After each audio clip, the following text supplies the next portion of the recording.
सहनावतु सहनौ भुनक्तु सह वीर्यं करवावहै तेजस्विनावधीतमस्तु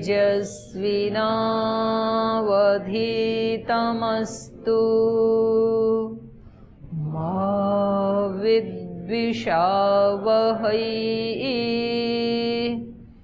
ॐ शान्ति शान्ति शान्तिः।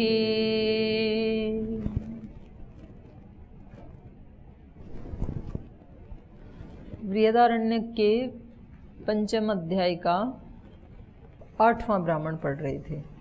तो इसमें कल इन्होंने बताया था वाचम धेनुम उपासीत तस्याश्चत्वार स्तना स्वाहाकार वषट्कार हंतकार स्वधाकार तस्या द्वौ स्तनौ देवा उपजीवन्ति स्वाहाकारं च वषट्कारं च हंतकारं मनुष्याः स्वधाकारं पितरः तस्याः प्राण ऋषभो मनोवत्सः।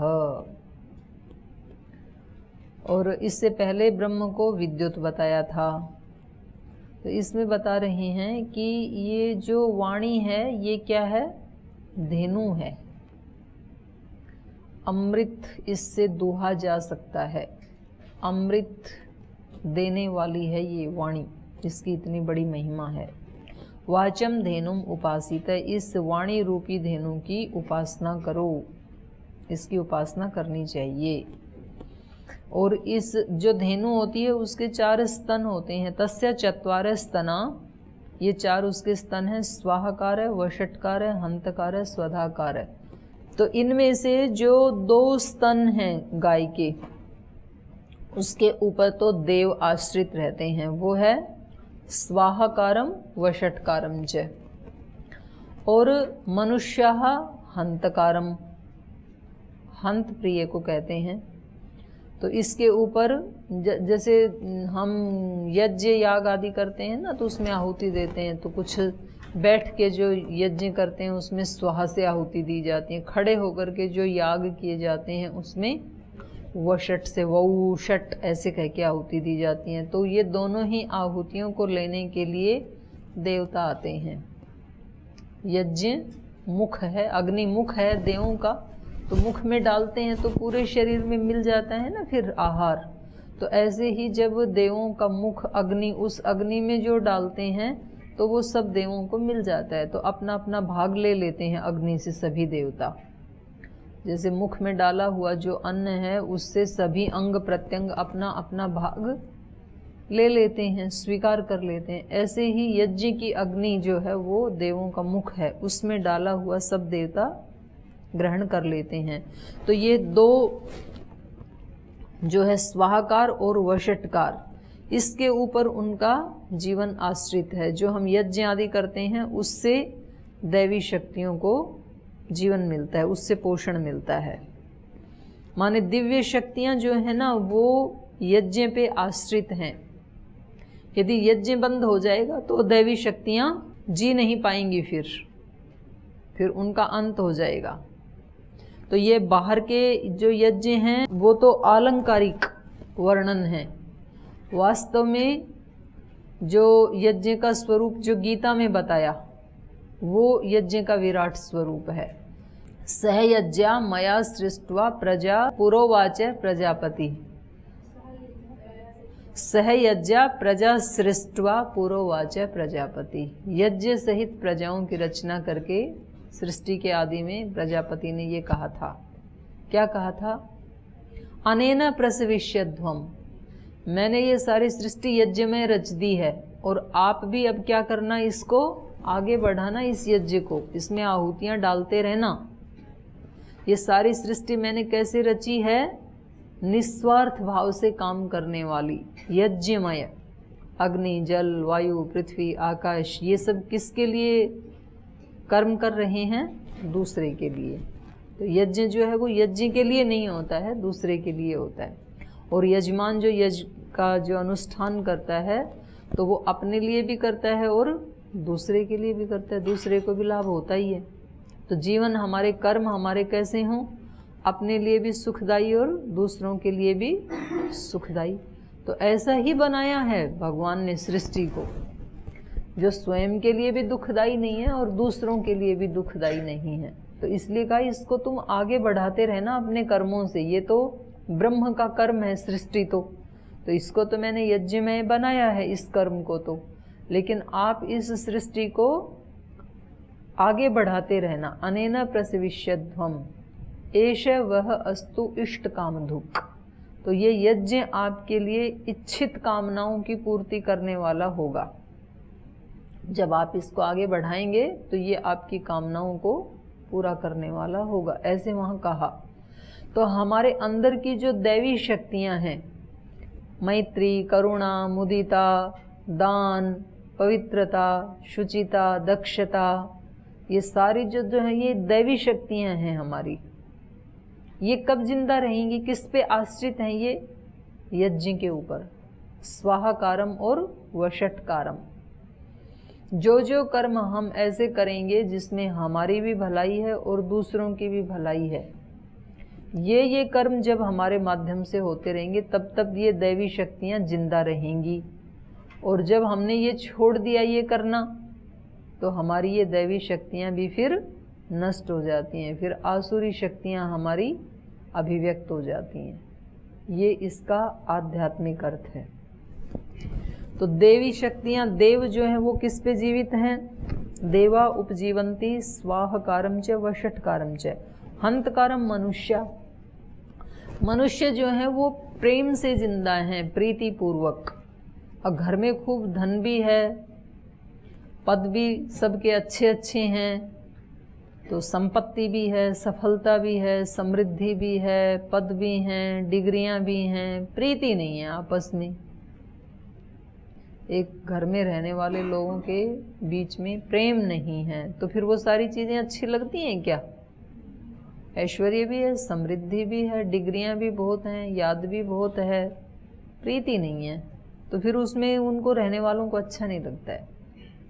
तो इसलिए हंतकारम मनुष्याः उपजीवंती, ये अध्याहार हो जाएगा धातु का वहाँ आकर के। मनुष्य हंतकार पे जिंदा रहते हैं। स्वधाकारम पितरः, मान सम्मान से पितर लोग।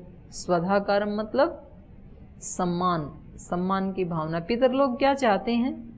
थोड़ा उनका मान सम्मान बना रहे, बस उतना ही चाहते हैं। जब जो घर के जवान बेटे बेटियां हैं, बच्चे हैं, वो जब बाहर जाएं तो एक बार कह के जाएं कि हम जा रहे हैं।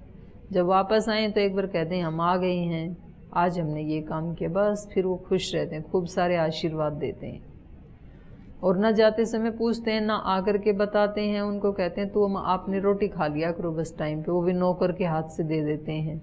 तो फिर उनको अच्छा नहीं लगता है, वो दुआएं नहीं करते हैं, फिर उनके लिए दुआएं नहीं देते हैं। तो स्वधाकारम पितरः तस्या प्राण ऋषभः। तो ये जो धेनु है इसका बैल कौन है? ऋषभ कौन है? प्राणः। वाणी कब पुष्ट होती है, कब अच्छी बनती है? प्राण होगा। जब प्राण ही बहुत कमजोर हो जाए तो मुख से वाणी निकलेगी क्या? वाणी ओजस्वी तेजस्वी कब बनती है? जब प्राण पुष्ट होता है। अगर जान ही नहीं है, प्राण ही बिल्कुल दुर्बल हो गया है, तो फिर वाणी भी निस्तेज और निर्बल हो जाती है। तो इसलिए प्राण क्या है? बैल है, यहाँ ऋषभ है। और फिर गाय और बैल दोनों के संबंध से फिर वत्स की उत्पत्ति होती है। तो ऋषभो मनोवत्स है, मन जो है ये बछड़ा है। प्राणायाम करने से, प्राण के पुष्ट होने से और वाणी का ठीक ठीक सदुपयोग करने से मन की उत्पत्ति होती है। या इसको हम ऐसे कह सकते हैं कि गाय के स्तन के अंदर से दूध कब अभिव्यक्त होता है? जब बछड़ा पास में आता है, बछड़ा या बछड़ी पास में आता है ना, तब उससे दूध की अभिव्यक्ति होती है, उससे पहले नहीं। इसलिए जब दूध निकालते हैं तो पहले बछड़े को खोल के उसके स्तन के पास ले जाते हैं, लेकिन पूरा नहीं पिलाते हैं, उसको थोड़ा सा पिलाते हैं, फिर जब दूध आ जाता है तो उसको बेचारे को हटा देते हैं, फिर पूरा दूध खुद निकाल लेते हैं। ऐसे ही करते हैं, नहीं तो सारा पी जाएगा। लेकिन दूध आएगा तभी जब बछड़ा पास में आएगा। तो वाणी से अमृत कब झरेगा? जब मन उसके साथ युक्त होगा, मन मननशील होगा। उससे पहले वाणी से अमृत झर सकता ही नहीं है। गाय के स्तन में दूध बछड़े के बिना नहीं आ सकता है, इसलिए मन का संयोग जरूर होना चाहिए। हमारा मन कहीं लगा हुआ है और वाणी से हम बोले जा रहे हैं, श्लोक बोल रहे हैं, मंत्र बोल रहे हैं, अच्छे अच्छे शब्द बोल रहे हैं, भाषण दे रहे हैं, मन कहीं और लगा हुआ है। मन में कोई तनाव है, कोई टेंशन है, कोई परेशानी है, कोई शिकायत है, कोई नफरत है, कोई घृणा है, तो फिर वो वाणी है वो अमृत नहीं झरा सकती है, फिर उससे अमृत निर्झर नहीं हो सकता है। उसके साथ तो पावन पवित्र खेलता हुआ उत्साह से युक्त बछड़ा अर्थात मन, जब वो वाणी के साथ युक्त होता है तो फिर वाणी से अमृत झरता है, फिर अमृत की उत्पत्ति होती है। तो ये कथानक इन्होंने बनाया कि हमें यदि वाणी को अमृत बरसाने वाली ऐसी बनानी है तो हमें क्या करना पड़ेगा? प्राण और मन इन दोनों को पुष्ट करना पड़ेगा। और फिर इन तीनों को पुष्ट करने के बाद जो मन से, वाणी से और प्राण से जो हमारे कर्म होंगे वो कैसे होने चाहिए? वो यज्ञीय होने चाहिए। फिर स्वाहकारम, वषटकारम, हंतकारम और स्वधाकारम, उनसे ये उठना चाहिए हमारे कर्मों से, ये चार ध्वनियाँ, तो हमारे जीवन की सार्थकता है। तो ऐसा यहाँ उपनिषदकारों ने हमें उपदेश दिया। आगे चलिए, 9वां ब्राह्मण। अयम अग्नि वैश्वानरो यो अयम अंतः पुरुषे येन इदम अन्नम पच्यते यदिदम अद्यते तस्य एष घोषो भवति यम एतत् कर्णौ अपि धाय शृणोति स यद उत्क्रमिष्यन् भवति नैनं घोषं शृणोति। अयम अग्नि वैश्वानरो, ये अग्नि ही वैश्वानर है। वैश्वानर वैसे ब्रह्म को कहते हैं, ईश्वर को कहते हैं। सारे विश्व को मिलाकर के जो एक नर बनता है, जो एक इकाई बनती है संपूर्ण, जिसमें समाहित हो जाते हैं, वो वैश्वानर है। तो वो तो ब्रह्म है। ये सारा संसार उसी का ही रूप है ना। तो कई बार इसकी उपमा दी है, पुरुष सूक्त में भी इसकी दी है, ऐसे कई बार दी है। तो अयम अग्नि वैश्वानरः यो अयम अंतः पुरुषे, तो ब्रह्मांड में तो ब्रह्म वैश्वानर है, पिंड में कौन वैश्वानर है? तो कहा ये अग्नि ही वैश्वानर है। कौन सी अग्नि? यो अयम अंतः पुरुषे, जो इस अंतःकरण में स्थित जो पुरुष है, इसमें जो अग्नि है, ये ही क्या है? वैश्वानर है। और कौन सी अग्नि? ये न इदम अन्नम पच्यते, जिससे खाया हुआ अन्न पचाया जाता है। जठराग्नि, जठराग्नि पचाती है ना खाए हुए अन्न को, लेकिन जठराग्नि भी किससे प्रदीप्त होती है? आत्मा से। आत्मा यदि निकल जाए तो जठराग्नि भी काम नहीं करेगी ना। तो हमारे अंदर जो अग्नियां हैं, चाहे वो जठराग्नि है, चाहे वो विचार की अग्नि है, योग की अग्नि है, संकल्प की अग्नि है, ज्ञान की अग्नि है, व्रत की अग्नि है, ये सारी अग्नियां कब प्रज्वलित रहती हैं? जब आत्मा है। सबका प्रेरक अग्नि तो आत्मा है ना। तो यो अयम अंतः पुरुषे येन इदम अन्नम पच्यते, ये अंतःकरण में स्थित जो पुरुष है, वो उसमें जो उसकी जो चेतना है उस पुरुष की, वो पुरुष ही चेतना है, उसकी चेतना क्या? वो जो चेतन पुरुष है वो ही क्या है? अग्नि स्वरूप है। और उसी के कारण ये खाया हुआ अन्न पचाया जाता है, उसी का नाम वैश्वानर है। ये न इदम अन्नम पच्यते यद इदम अद्यते, और जो कुछ भी ये खाया जाता है, तस्य एष घोषो भवति, तो जब हम खाते हैं तो उस अग्नि का एक घोष होता है, अंदर एक आवाज हो रही है उस वैश्वानर अग्नि में। यम एतत् कर्णौ पिधाय शृणोति, और उस घोष को कैसे सुना जा सकता है? कान बंद करके। आप खाना खाओ, आज जब खाओगे ना तो फिर जब चबाओ तो उसको सुनना, तो वो बहुत ज़ोर से सुनाई देगा। और अभी भी जब आप कान बंद करेंगे तो अंदर अंदर से भूं ऐसे एक आवाज़ आती है, तो वो उस अग्नि का घोष है। यम एतत् कर्णौ पिधाय शृणोति स यद उत्क्रमिष्यन् भवति। और वो अग्नि जब ऊपर उठने को होती है, निकलने को होती है, जब प्राण निकलने को होता है, आत्मा इस शरीर से बाहर निकलने को होती है, तब नैनम घोषम शृणोति। तो किसी की मृत्यु नज़दीक है या दूर है, इसकी यदि जांच करनी है तो अपने कान बंद करके देख लेना। यदि कान बंद करने से खूब अच्छा जोर से साउंड आ रही है तो इसका मतलब मृत्यु अभी दूर है, और बहुत धीरे धीरे आ रही है तो नज़दीक है, और आनी ही बंद हो गई है तो समझ लो घड़ी दो घड़ी के मुसाफिर हैं फिर।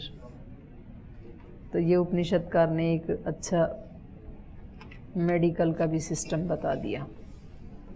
आगे बताया, यदा वै पुरुषो अस्मात् लोकात् प्रयति स वायुम आगच्छति तस्मै स तत्र विजिहिते यथा रथचक्रस्य खं तेन स ऊर्ध्वम् आक्रमते स आदित्यम् आगच्छति तस्मै स तत्र विजिहिते यथा लम्बरस्य खं तेन स ऊर्ध्वम् आक्रमते स चंद्रमसम आगच्छति तस्मै स तत्र विजिहिते यथा दुन्दुभेः खं तेन स ऊर्ध्वम् आक्रमते स लोकम् आगच्छति अशोकम् अहिमं तस्मिन् वसति शाश्वती समाः। तो ये तो घोष वाला बताया, यदि घोष नहीं हो रहा है तो मृत्यु नज़दीक है, और जब मृत्यु हो जाती है तो उसके बाद, मरने के बाद ये आत्मा कैसे ऊर्ध्व गमन करता है, कैसे निकलता है और कहाँ पहुँचता है, तो उसके बारे में बता रहे हैं। इसकी अंतिम गति बता रहे हैं। जिस आत्मा को वापस आना है तो उसके तो जैसे जैसे संस्कार हैं, तो कोई द्युलोक में जाएगा, चंद्रलोक में जाएगा, स्वर्गलोक में जाएगा, नरक लोक में जाएगा, तो वो पहले बता रखे हैं। देवयान और पितृयान आदि बता रखे हैं पंथ, तो वो पूरी यात्रा आपने पढ़ी है, वो कैसे कैसे जाते हैं, कैसे कैसे अपने कर्मों के अनुसार वापस आ जाते हैं। लेकिन जिसको वापस आना ही नहीं है, जो मोक्ष को प्राप्त हो गया, उस आत्मा की क्या गति है, वो कैसे जाता है और कहाँ पहुँचता है अंतिम, उसके बारे में बता रहे हैं। यदा वै पुरुषो अस्मात् लोकात् प्रयति, जब ये पुरुष, जब ये आत्मा इस लोक से प्रयाण करता है तो सबसे पहले स वायुम आगच्छति, वो वायु को प्राप्त होता है, वायु में लीन हो जाता है, वायु लोक, अंतरिक्ष लोक। तस्मै स तत्र विजिहिते, तो उसके लिए स मतलब वो वायु, जैसे वो वायु के पास गया, वायु लोक में गया, तो वायु उसके लिए मार्ग छोड़ देता है। स तत्र विजिहिते, वह वहाँ उसके लिए, विजिहिते मतलब छोड़ देता है। स तत्र विजिहिते यथा रथचक्रस्य खम, तो वो जो वायु लोक है ना, उसमें एक ऐसा होल हो जाता है, एक छेद हो जाता है, जैसे कि रथ के चक्र के बीच में होता है एक छेद, ऐसा छेद उस वो वायु है ना, वो मतलब रास्ता दे देती है, एक वहाँ पर छेद बना देती है, उसके माध्यम से वो ऊपर उठ जाता है आत्मा। तत्र विजिहिते यथा रथचक्रस्य खम तेन स ऊर्ध्वम आक्रमते, और उस होल के माध्यम से, उस छिद्र के माध्यम से वो ऊपर आक्रमते, ऊपर चला जाता है आकाश में। और कहाँ जाता है ऊपर? आदित्यम आगच्छति, अंतरिक्ष लोक से, मतलब वायु लोक से, अंतरिक्ष लोक से फिर वो किस लोक में पहुँच जाता है? आदित्य लोक में।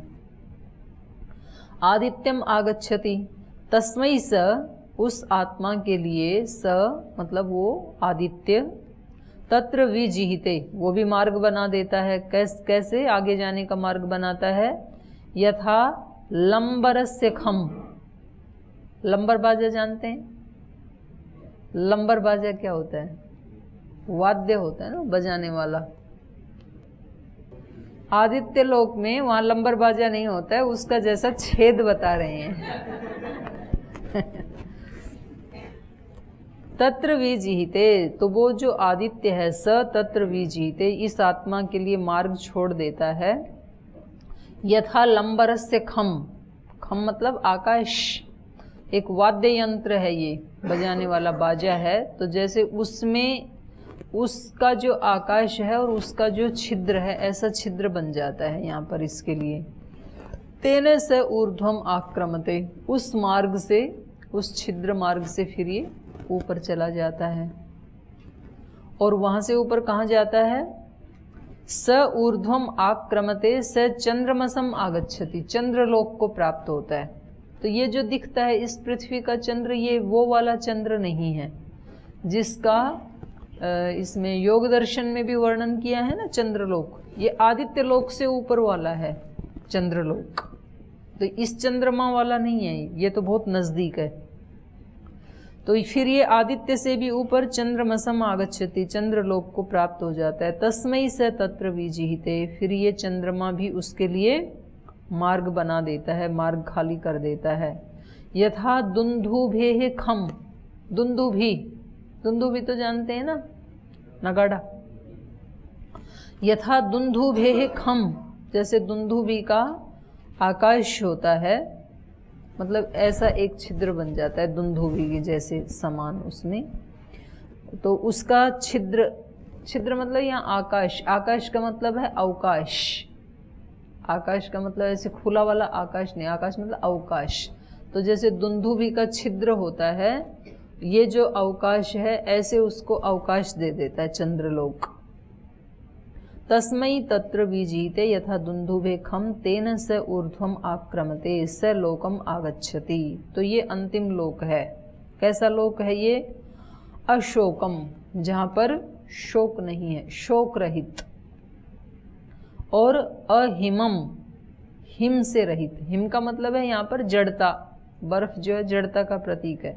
तो जहाँ जड़ता नहीं है, केवल मात्र चेतन ही चेतन है, ऐसे लोक को। और जहाँ पर शोक नहीं है, आनंद ही आनंद है, तो ये चंद्रलोक से भी ऊपर वाला लोक है, आनंद लोक, जहाँ पर शोक का अभाव है और जड़ता का अभाव है। अशोकम अहिमम तस्मिन् वसति शाश्वती समाहा। और उस लोक में कौन रहती हैं? शाश्वती समाहा। शाश्वती माने शाश्वत रूप से, फिर वहाँ से वापस नहीं आएगा, चिरकाल तक। और समा मतलब प्रजा भी होती है और समा मतलब वर्ष भी होते हैं। तो चिरकाल तक माने अनंत वर्षों तक फिर ये वहाँ रहता है, जो उसको प्राप्त हो जाता है। ठीक है, कोई प्रश्न है? आगे चलो। तप का क्या स्वरूप है? एतद्वै परमं तपः यद व्याहितः तप्यते परमं ही एव लोकं जयति य एवं वेद। एतद्वै परमं तपो यं प्रेतम् अरण्यं हरन्ति परमं ह एव लोकं जयति य एवं वेद। एतद्वै परमं तपो यं प्रेतम् अग्नौ अभ्याददति परमं ह एव लोकं जयति य एवं वेद। अब देखो, सबका ना तप का अपना अपना स्वरूप है, अपनी अपनी डेफिनेशन है। योग दर्शन तप को क्या कहता है? योग दर्शन की दृष्टि में तप क्या है? द्वंद्वों को सहन करना, यही तप है। कहीं कहीं पुराण आदि में तप का स्वरूप क्या बताया है? एक पैर पे खड़े होना, खाना नहीं खाना, उपवास करना, और अलग अलग ऐसे तप की व्याख्या की है। जैसे श्रद्धेय स्वामी सोमानंद जी महाराज थे, उनसे पूछते, स्वामी जी तप क्या है? तो बोलते थे, अपनी ही इच्छा से दूसरे के दुखों को गले लगाना, यही तप है। तो ऐसे अलग अलग जो महापुरुष हैं वो तप का अलग अलग परिभाषा करते हैं। उपनिषदकार क्या कहते हैं? एतद्वै परमं तप यद व्याहितं तप्यते। करें, ये भी अपने आप में एक तप है। जो व्याधि से ग्रस्त होकर के व्यक्ति तपता है, जब कोई व्याधि आ जाती है तो कितना परेशान होता है ना व्यक्ति, तो उसको सहन करना पड़ता है। कभी बुखार आता है, कभी कोई कैंसर जैसा रोग आता है, कभी सर दर्द आता है, कमर दर्द आता है, कोई भी रोग आता है, कोई व्याधि होती है, हाथ पैर टूटता है, जो भी, तो व्याधिग्रस्त होकर के जब ये व्यक्ति तपता है मतलब परेशान होता है अंदर से, तो ये अपने आप में क्या है? शारीरिक तप है ये। एतद्वै परमम तप, इसको परम तप कहा इन्होंने। एतद्वै परमम तप यद व्याहितम तप्यते परमम है एव लोकम जयति। अगर उस समय वो उसको तप समझ करके सहन करे तो उससे वो परम लोक को, माने उससे ऊपर वाले लोक को प्राप्त कर लेता है, ये तप बन जाता है उसके लिए। और परमम है एव लोकम जयति, ये एवं वेद। एतद् वै परमम तप यह प्रेतम अरण्यम हरंती।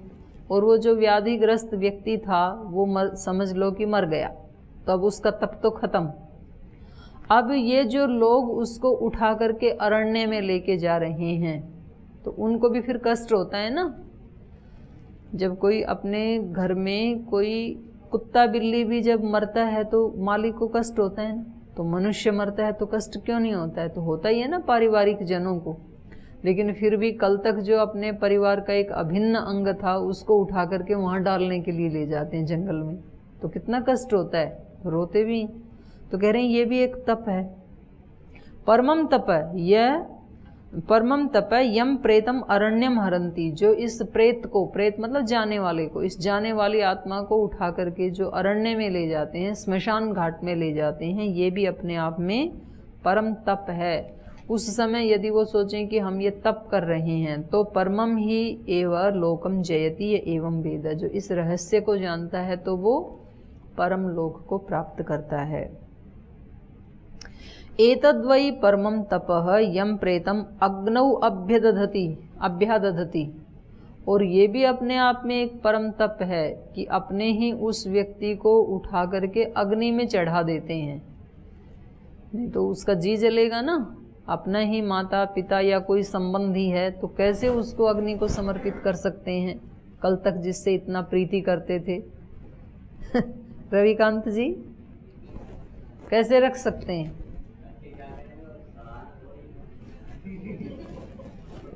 तो ये अपने आप में तप है, ऐसे नहीं रखा जाता है, जी जलता है रखने वाले का।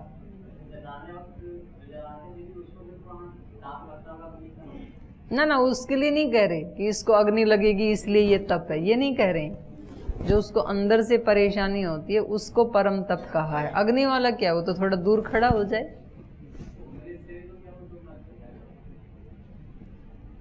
ऐसे तो आप बोल रहे हो ना, जब कोई अपना व्यक्ति मरता है तब पता चलता है उसको कैसे अग्नि में रखा जाता है, तो बड़ा कठिन होता है। तो इसलिए कहा ये भी परम तप है। यह एवं वेद एतद्वै परमं तप यत प्रेतम अग्नौ अभ्यादधति परमं है एव लोकम जयति, ये एवं वेद। तो जो इस रहस्य को जानता है वो परम लोक को प्राप्त करता है। एक और पढ़ देती हूँ। अन्नम ब्रह्म इति एक आहु तन्न तथा पूयति वा अन्नम ऋतेः प्राणात् प्राणो ब्रह्म इति एक आहु तन्न तथा शुष्यति वै प्राण ऋते अन्नाद् एतेः तु एव देवते एकधा भूयं भूत्वा परमतां गच्छः तस्तद्धः स्मः प्रात्रिदः पितरं किं स्विद् एवं एव विदुषे साधु कुर्याम किम एव अस्मात् साधु कुर्याम इति सह स्मः पाणिना मा प्रात्रिद कस्तु एनयो एकधा भूयं भूत्वा परमतां गच्छति इति तस्मा ऊह एतत् उवाच वीति अन्नं वै व्यन्ने हि इमानि सर्वाणि भूतानि विविष्टानि रमीति प्राणो वै रम प्राणे ही इमानि सर्वाणि भूतानि रमन्ते सर्वाणि है वा अस्मिन् भूतानि विशन्ति सर्वाणि भूतानि रमन्ते ये एवं वेद। अन्न के बारे में बता रहे हैं। अन्नम ब्रह्म इति एक आहु। कुछ लोग कहते हैं कि ये अन्न क्या है, ब्रह्म है। अन्नम ब्रह्म इति एक आहु तद्न, तो ये ठीक नहीं है ऐसा कहना। क्यों? तथा पूयति व अन्नम ऋते प्राणात्, क्योंकि ये जो अन्न है ये तो पूयति, तथा पूयति व अन्नम ऋते प्राणा, ऋते प्राणात अन्नम पूयति, क्योंकि प्राण के बिना तो अन्न सड़ जाते हैं। तो अन्न ब्रह्म नहीं है, उसके साथ प्राण भी जुड़ा हुआ है। ऋते प्राणात अन्नम पूयते, सड़ जाते हैं अन्न। तो इसलिए क्या कहा इन्होंने, प्राणो ब्रह्म इति एकहु। फिर कुछ कहते हैं तो फिर प्राण ही ब्रह्म है, तो कह रहे हैं तन्न, ये भी ठीक नहीं है। कुछ कहते हैं अन्न ही ब्रह्म है, ये ठीक नहीं है क्योंकि प्राण के बिना अन्न सड़ जाते हैं। कुछ कहते हैं प्राण ही ब्रह्म है, तो वो भी ठीक नहीं है। क्यों? तथा शुष्यते वही प्राण ऋते अन्नात्, क्योंकि अन्न के बिना प्राण भी सूख जाते हैं। अगर अन्न ना दिया जाए तो प्राण भी सूख जाएंगे, तो दोनों ही मान्यताएं ठीक नहीं हैं। शुष्यति वही प्राण ऋते अन्नाद, एते ह तु एव देवते। एते मतलब ये द्विवचन, ये दोनों ही देवता हैं। एते है वही तु एव देवते, ये ही दोनों देवता हैं जो एकधा भूयम भूत्वा, जो एकाकार होके, दोनों का समन्वय होकर के परमताम गच्छत, तब ये श्रेष्ठता को प्राप्त करते हैं। अन्न और प्राण दोनों मिलकर के, अन्न जो है वो भौतिक समृद्धि का प्रतीक है और प्राण जो है वो निःश्रेयस का प्रतीक है। तो अभ्युदय और निःश्रेयस दोनों मिलकर के धर्म की उत्पत्ति करते हैं। तो ऐसे ही यहाँ उपनिषदकार भी कह रहे हैं कि ये दोनों ही देवता एकधा भूयम भूत्वा, एकाकार होकर के परमताम गच्छत, श्रेष्ठता को प्राप्त करते हैं।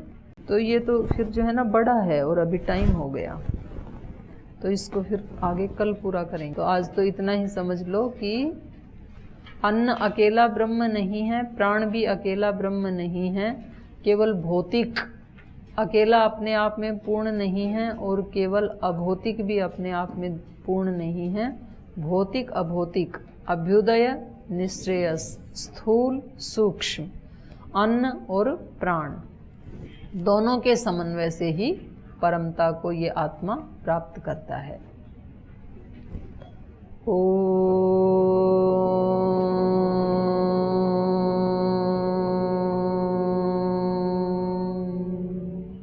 शांति शांति शांति। श्री गुरुभ्यो नमः।